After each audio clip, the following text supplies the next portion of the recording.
നാവിൽ കൊതിയൂറുന്ന ആവോലി ഫ്രൈ പൊട്ടാതെ പൊളിയാതെ എങ്ങനെ ഫ്രൈ ചെയ്തെടുക്കാം? എല്ലാവർക്കും പുതിയ വീഡിയോയിലേക്ക് സ്വാഗതം.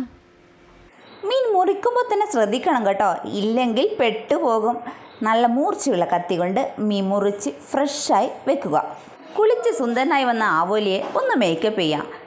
മുളക്, മഞ്ഞൾ, കുരുമുളക് പൊടി, ഉപ്പ്, പിന്നെ നമ്മളെ വെളുത്തുള്ളി, ഇഞ്ചി, പച്ചമുളക് പേസ്റ്റും ചേർത്ത് നല്ലവണ്ണം മിക്സ് ചെയ്യാം.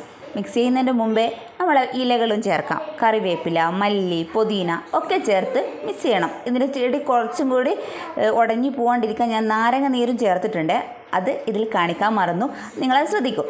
നല്ല റെസ്റ്റിന് വെച്ചതിന് ശേഷമാണ് നല്ലോണം എണ്ണ ചൂടായതിന് ശേഷം ലോ ഫ്ലെയിമിലാക്കി ഓരോന്നോരോന്നായിട്ട് ഇടുക. എന്നിട്ട് നമ്മൾ ഇട്ടതിന് ശേഷം ഒരു മീഡിയം ഫ്ലെയിമിലാക്കിയിട്ട് നമുക്ക് ഇത് വേവിച്ചെടുക്കാം. എന്താ വെച്ചാൽ ഈ കരിഞ്ഞു പോകാനുള്ള സാധ്യതയുണ്ട്. ഇഞ്ചി വെളുത്തുള്ളിൻ്റെ പേസ്റ്റെല്ലാം പെട്ടെന്ന് കരിഞ്ഞു പോകാനുള്ള സാധ്യതയുണ്ട്. അപ്പോൾ ഈ ആവോലി ഉള്ളു വേവാതെ കിട്ടും. അതുകൊണ്ട് നമുക്ക് എന്ത് ചെയ്യാം, ഉള്ളു വേകാൻ വേണ്ടി മീഡിയം ഫ്ലെയിമിൽ കുറച്ച് ഒരു മീഡിയം ലോ, അതായത് കുറച്ച് നോക്കിയിട്ട് നമ്മൾ അതുപോലെ വെച്ച് കൊടുക്കുക. നമ്മളൊരു ട്രിക്ക് എന്ന് വെച്ചാൽ, നമ്മൾ ഈ ഫ്രൈ ചെയ്യുമ്പോൾ ഒരു ഭാഗം നല്ലോണം വെന്തതിന് ശേഷം അത് ഓഫ് ചെയ്യുക. തീ ഓഫ് ചെയ്തതിന് ശേഷം മറച്ചിട്ട്, തണിഞ്ഞതിന് ശേഷം മറച്ചിട്ടാൽ ഒന്നും ഉടഞ്ഞു പോകാതെ